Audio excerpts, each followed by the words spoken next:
교만의 자리에서 회개의 자리로 라는 제목으로 같이 말씀 나누겠습니다. 여러분, 우리는 일상생활 속에서 실수를 할 때가 종종 있습니다. 일을 하다가 실수를 할 때도 있을 것이고요. 또 어떠한 관계 속에서 실수가 있을 수도 있고, 개인적인 일을 하다가도 실수를 범할 때가 있습니다. 그런데 이러한 실수들이 반복된다라고 하면, 같은 부분에 있어서 반복되는 실수를 한다라고 한다면 이것을 우리가 그저 실수로만 볼 수 있겠습니까? 조금은 어렵게 느껴지시겠죠?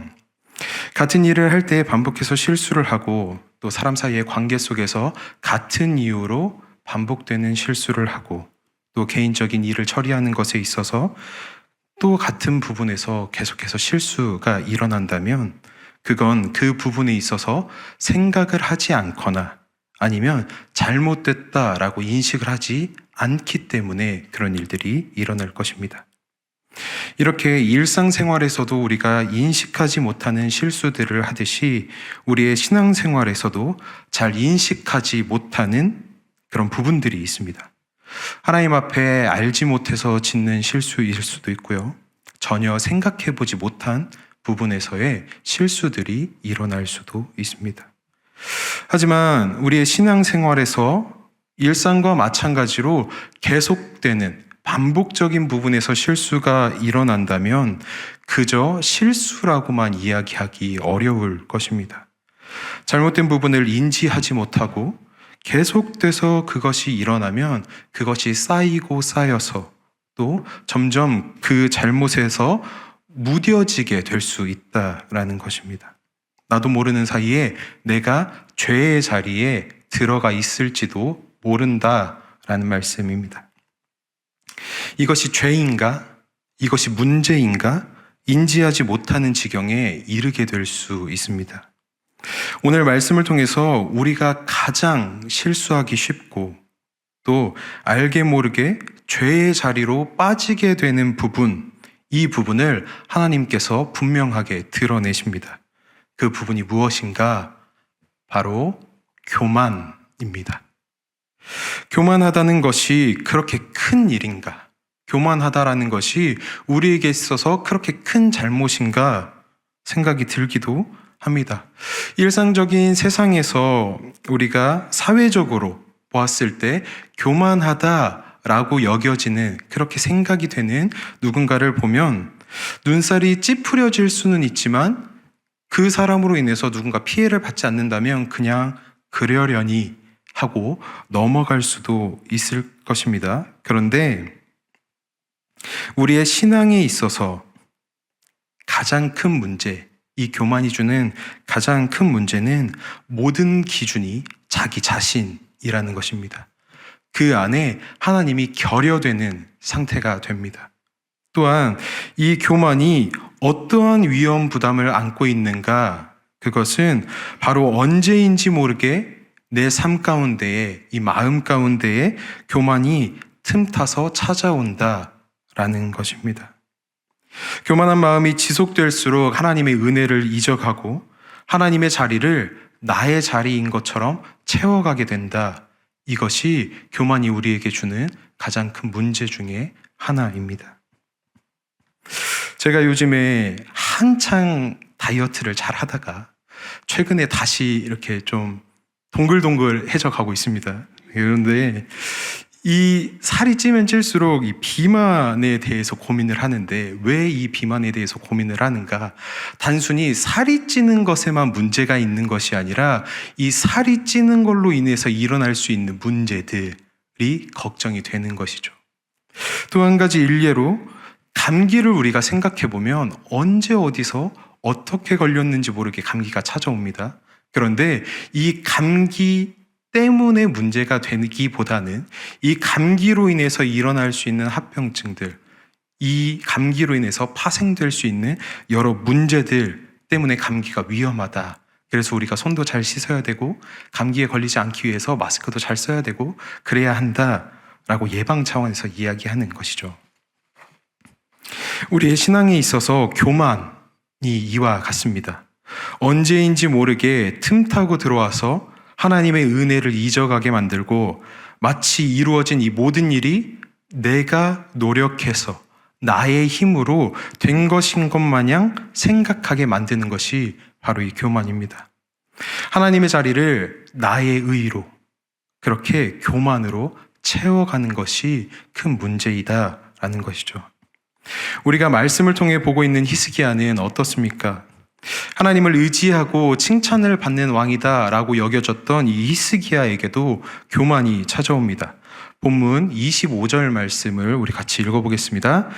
히스기야가 마음이 교만하여 그 받은 은혜를 보답하지 아니함으로 진노가 그와 유다와 예루살렘에 내리게 되었더니, 네. 하나님께서 히스기야에게 어떠한 은혜를 내려주셨는가 하면 이 히스기야의 생명을 연장시켜 주십니다.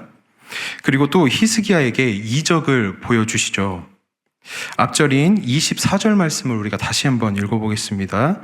그때에 히스기야가 병들어 죽게 되었으므로 여호와께 기도하매 여호와께서 그에게 대답하시고 또 이적을 보이셨으나, 네.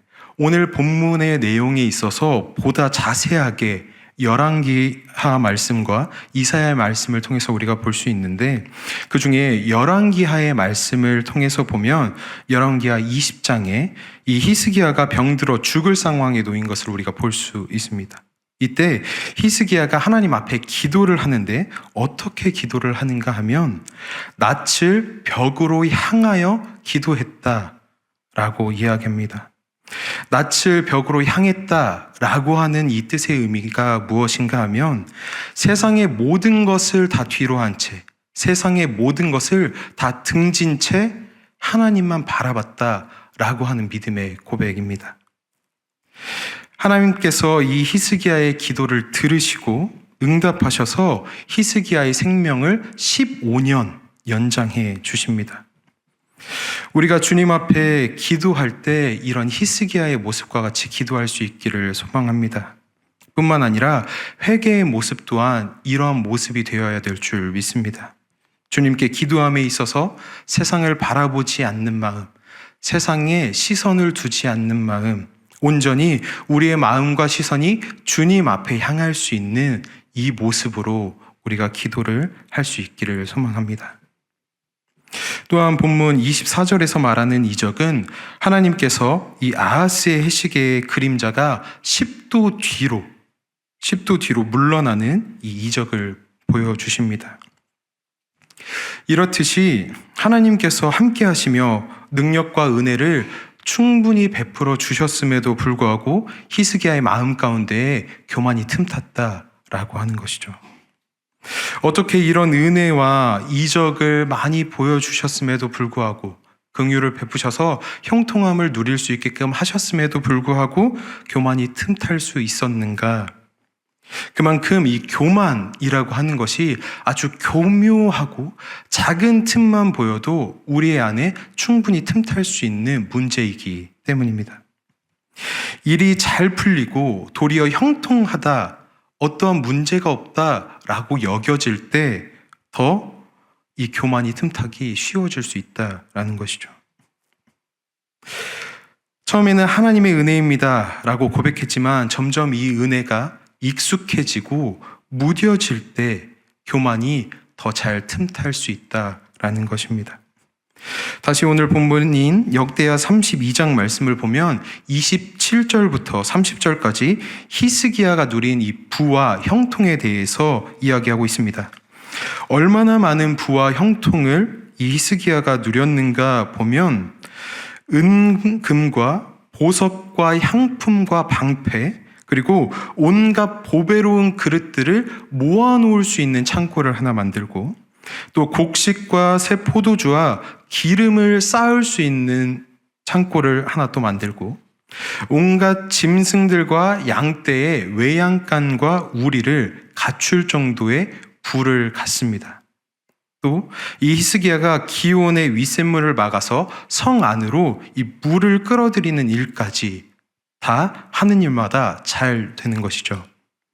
그런데 여기에서 우리가 주목해야 할 것은 바로 이 부와 형통은 분명히 하나님께서 허락하셨고 하나님께서 주셨다라는 것입니다. 오늘 본문 29절 말씀의 끝부분을 보면 이렇게 기록되어 있습니다. 같이 읽어보겠습니다. 이는 하나님이 그에게 재산을 심히 많이 주셨음이며 라고 분명하게 하나님의 일하심임을 기록하고 있습니다. 그런데 31절 말씀을 보면 이 히스기야에게 바벨론에서 사신들이 찾아오는데 이 사신들이 유다 땅에 일어난 이 이적들에 대해서 히스기야에게 물어봅니다. 그런데 이때 하나님께서 히스기야의 교만을 드러내십니다.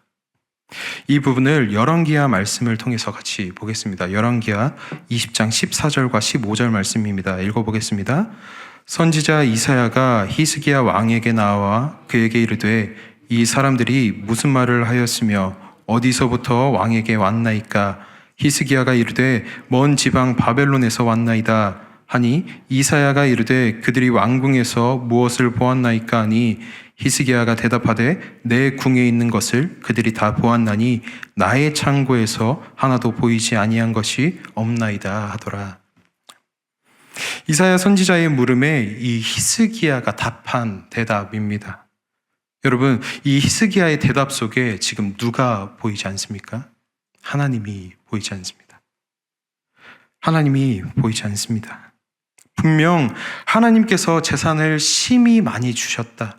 그 긍휼과 형통함을 누릴 수 있게 하셨다라고 이야기하셨는데 히스기야의 대답 속에는 내 궁, 나의 창고라고 이야기하며 이 히스기야의 교만한 마음을 하나님께서 드러내시고 그 교만한 마음이 드러나게 됩니다.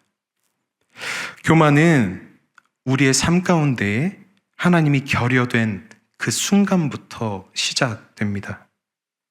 다시 오늘 본문 31절 말씀을 보면 하나님께서 이 히스기야를 떠나시고 그의 심중에 있는 것을 다 알고자 하사 히스기야를 시험하셨다라고 이야기하고 있습니다. 왜 굳이 시험을 하시면서까지 이 히스기야의 교만을 드러내셨는가? 그것은 이 교만함에 있어서 이 교만이 히스기야의 마음을 오늘날 우리의 마음을 집어삼키지 않게 하기 위해서 또 하나님의 은혜를 잊지 않게 하기 위해서 그렇게 깨닫고 돌이켜 하나님 앞으로 오게 하심입니다. 우리의 교만을 드러내시는 것 또한 하나님의 사랑이요 은혜임을 믿음으로 고백하시는 저와 우리 성도님들이 되시기를 소망합니다. 그럼 우리의 교만을 알게 되었을 때 우리는 어떻게 해야 하는가? 교만함을 인정하고 그 교만함의 자리에서 돌이켜서 회개의 자리로 나아가야 합니다. 주님 앞에 회개함으로 하나님께 나아가야 한다라는 말씀입니다. 오늘 본문 26절 말씀입니다. 같이 읽어보겠습니다. 히스기야가 마음의 교만함을 뉘우치고 예루살렘 주민들도 그와 같이 하였으므로 여호와의 진노가 히스기야의 생전에는 그들에게 내리지 아니하니라. 아멘.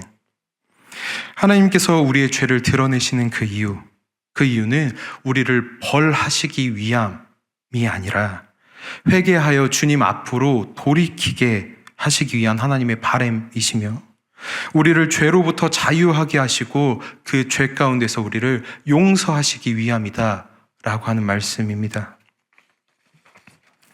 회개하는 것을 부끄러워하거나 두려워하지 않으시는 저와 우리 성도님들 되시길 바랍니다.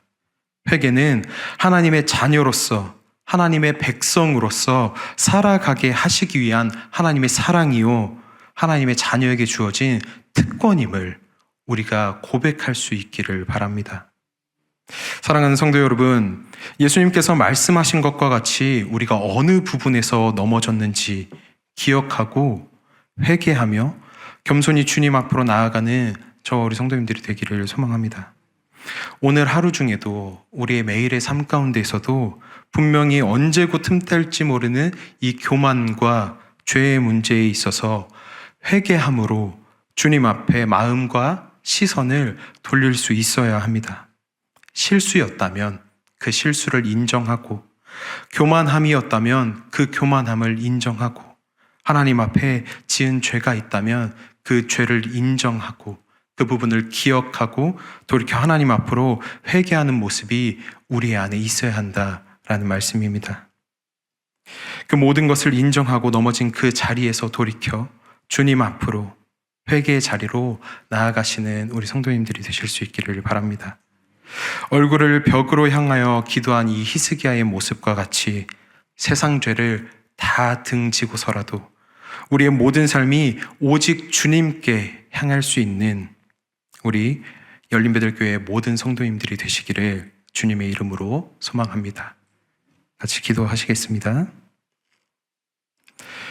늘 우리에게 사랑과 은혜를 베푸시는 하나님, 우리의 삶 가운데 언제 곧 틈탈지 모르는 이 교만한 마음을 알게 하시고 교만의 자리에서 돌이켜 회개의 자리로 나아가는 우리 모두가 되게 주여 인도하여 주시옵소서.